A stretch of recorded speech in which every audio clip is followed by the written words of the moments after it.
নভেম্বরের শীত শেষ হয়ে একটু ডিসেম্বরের শেষের যে প্রচণ্ড শীত সেটা এখন পড়ে গেছে, প্রায় কয়েকদিন থেকে শৈত্যপ্রবাহ হচ্ছে। তা আমি এই শীতেই চলে আসছি মায়ের বাসার শীতে পিঠা খাওয়ার জন্য। তো হ্যালো এভরিওয়ান, আসসালামু আলাইকুম। অনেকদিন পর একটা ভিডিও নিয়ে আসলাম।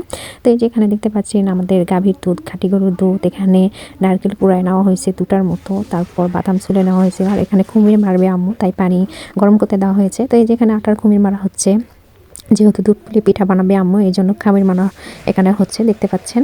তো আমি তেমন বেশি পিঠা বানাইতে পারি না, আমার যখনই পিঠা খেতে মন চায়। আর শীতের সময় প্রত্যেকটা মেয়েরাই বাবার বাড়িতে শীতের পিঠা খাওয়ার জন্য আসে, তা আমিও চলে আসছি।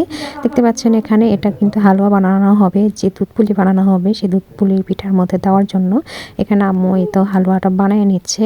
পিঠা বানানোর কথা যেটা বললাম, আমি কিন্তু পিঠা একদমই বানাইতে পারি না। আমার যখন যেটা খেতে ইচ্ছে করে আমি আমার আম্মুর কাছেই সবসময় জানাই। আর আমি আম্মুর একমাত্র মেয়ে, আম্মু তো কখনোই বলে না যে করবো না। আম্মু সবসময় আমার পছন্দের পিঠাগুলোই আমার জন্য বানাই। তো এটা বানানো হচ্ছে, তারপর সাতপুতি পিঠাও ভিজানো হবে। তো দেখতে পাচ্ছেন এখানে কথা বলতে বলতে হালুয়াটা বানানো প্রায় কমপ্লিট হয়ে গেছে, কিছুটা বাকি আছে। এটা একটু আঠা আঠা ভাব হবে, এখানে যেহেতু বাদাম দেওয়া আছে আর খাঁটি গরুর দুধটা দিয়ে বানানো হচ্ছে। তো এই যে এখানে সব পিঠা বানানো রেডি হয়ে গেছে, দেখতে পাচ্ছেন। পিঠাটা একটু বড় বড় সাইজের বানাইছে। আর আম্মু এই যে লম্বা লম্বা যেটা কি বলে এখানে, সেটা শিং পিঠা না কি জানি পিঠা, ওটাই বানাচ্ছে। আর এখানে দেখতে পাচ্ছেন যেহেতু আমাদের বাসায় মানুষ অল্প, তো এটা এখন খাওয়ানো হচ্ছে, পরে আবারও বানায় খাওয়াবে। কিন্তু আমি এখন আসছি এই জন্য বানাচ্ছে।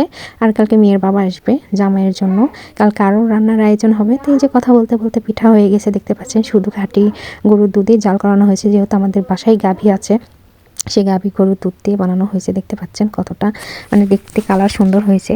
খেজুরের গুড় আর চিনি দিয়ে বানানো হয়েছে পিঠাটা, দেখতে পাচ্ছেন। নারকেল নারকেল একদম দেখেই মুখে কীরকম মানে খেতে ইচ্ছে করবে এরকম দেখে মনে হচ্ছে।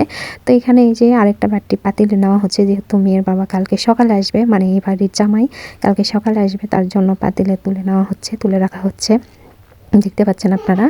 আর এটা বড় পাতিলে, এটা আমরা খাবো বলে রাখা আছে। তো ভিডিওটা অনেকদিন পর নিয়ে আসলাম, শীতের মধ্যে পিঠা খাওয়ার ভিডিওটা। কালকে আরও একটা ভিডিও আসবে, মানে আমি কালকে বাসায় চলে যাব, ততক্ষণে আমি বাসায় থাকি, মানে ভিডিওটা দিব এডিট করে। তো ভিডিওটা কেমন লাগলো, অনেকদিন পর একটা ভিডিও নিয়ে আসলাম। ভিডিওটা ভালো লাগলে অবশ্যই লাইক, কমেন্ট অ্যান্ড শেয়ার করে দিবেন।